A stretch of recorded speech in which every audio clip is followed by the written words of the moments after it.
शहर के किनारे बसा एक पुराना मोहल्ला था जहां अजान की आवाज फजाओं में घुलकर दिलों को सुकून देती थी। वही एक छोटी सी मस्जिद थी जिसका नाम नूर मस्जिद था। मस्जिद के इमाम साहब हजरत उमर फारूक बुजुर्ग और निहायत नेक इंसान थे। उनकी बातें सीधे दिल में उतर जाती और उनके अल्फाज में अल्लाह की मोहब्बत छलकती थी। मोहल्ले में एक नौजवान रहता था। वह गुस्सैल, जल्दबाज और दुनियावी चीजों में मशगूल रहने वाला लड़का था। नमाज से कोसों दूर माँ बाप की बातें अनसुनी कर देता। उसके दिल में न जाने क्यों एक अजीब सी बेजारी थी। एक दिन जैद का किसी से झगड़ा हो गया। उसका दिल बहुत भारी था। गुस्से में उसने घर छोड़ दिया और मस्जिद के सहन में जा बैठा। इत्तेफाक से इमाम उमर फारूक साहब ने उसे देख लिया। वे उसके पास आए और नरमी से पूछा, बेटा क्या बात है?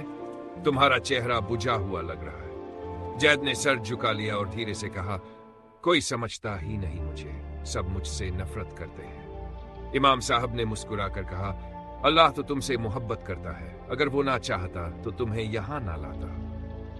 जैद ने तंजिया लहजे में कहा, अल्लाह अगर मुझसे मोहब्बत करता तो मेरी जिंदगी ऐसी ना होती। इमाम साहब ने उसे अंदर बुलाया और कुरान मजीद की एक आयत पढ़ी, अल्लाह की रहमत से मायूस ना हो, बेशक अल्लाह तमाम गुनाहों को माफ कर देता है। जैद ने पहली बार इस आयत को महसूस किया। उसकी आंखें भीग गई। इमाम साहब ने उसे बताया कि इंसान को अपनी परेशानियों में सब्र करना चाहिए और हमेशा अल्लाह से दुआ मांगनी चाहिए। उस रात जैद ने पहली बार नमाज पढ़ी। उसने सजदे में जाकर अल्लाह से रो रो कर दुआ मांगी। उसके दिल का बोझ हल्का हो गया। धीरे धीरे वह नमाज का पाबंद हो गया। उसकी जिंदगी बदलने लगी। अब मोहल्ले में लोग उसकी मिसाल देते थे। कहते हैं, जब कोई शख्स सच्चे दिल से अल्लाह को पुकारता है तो रहमत के दरवाजे खुल जाते हैं। जैद की कहानी उस रहमत की जीती जागती मिसाल बन गई। जैद की जिंदगी में अब सुकून था, मगर इम्तिहान अभी खत्म नहीं हुए थे। जब इंसान अल्लाह के रास्ते पर चलता है तो उसे परखा जरूर जाता है। एक दिन जैद मस्जिद से बाहर निकला तो मोहल्ले के कुछ पुराने साथी उसे देखकर हंसने लगे। अरे ये वही जैद है ना जो सबसे आगे लड़ाई झगड़ा करता था, अब माशाअल्लाह मौलवी बन गया। दूसरे ने ताना मारा, लगता है मस्जिद की खुराक ज्यादा मिल गई है। जैद ने उन्हें नजरअंदाज किया और सीधा घर चला गया। मगर दिल में हल्की सी तकलीफ जरूर हुई। उसने कुरान की वो आयत याद की जिसमें अल्लाह फरमाता है, सब्र करने वालों को बेशुमार अजर दिया जाएगा। धीरे धीरे जैद के अखलाक में ऐसी नरमी आ गई थी कि लोग उसे देखकर हैरान रह जाते। वह मोहल्ले के छोटे बच्चों को नमाज सिखाता, बड़ों की मदद करता और हर काम में अल्लाह का नाम लेता। सबसे बड़ा इम्तिहान, एक दिन उसकी मां की तबीयत अचानक बिगड़ गई।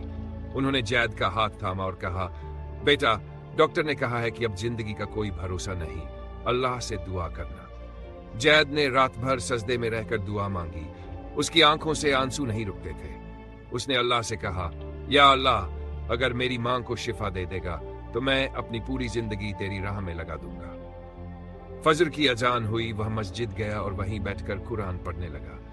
कुछ देर बाद घर से खबर आई कि उसकी मां की हालत में अचानक सुधार हो गया है। डॉक्टर भी हैरान रह गए। जैद ने समझ लिया कि अल्लाह की रहमत हर वक्त उसके साथ है। उस दिन से उसने अपनी जिंदगी का मकसद तय कर लिया, लोगों की मदद और उन्हें अल्लाह के करीब लाना। कुछ साल बाद जैद ने मस्जिद के पास एक छोटी सी लाइब्रेरी खोली जहां लोग आकर इस्लामी किताबें पढ़ते, बच्चे तालीम हासिल करते और मुसाफिर आराम करते। उसने अपनी मां के नाम पर उस लाइब्रेरी का नाम रखा, अम्मा की रहमत। अब जब लोग उससे पूछते, तुम्हारी जिंदगी कैसे बदली, वह मुस्कुराकर कहता, जब मैंने अल्लाह को याद किया तो उसने मुझे नहीं भुलाया। अल्लाह ताला से दुआ है कि हमें भी जैद की तरह अल्लाह की रहमत की पहचान और सब्र की तौफीक अता फरमाए।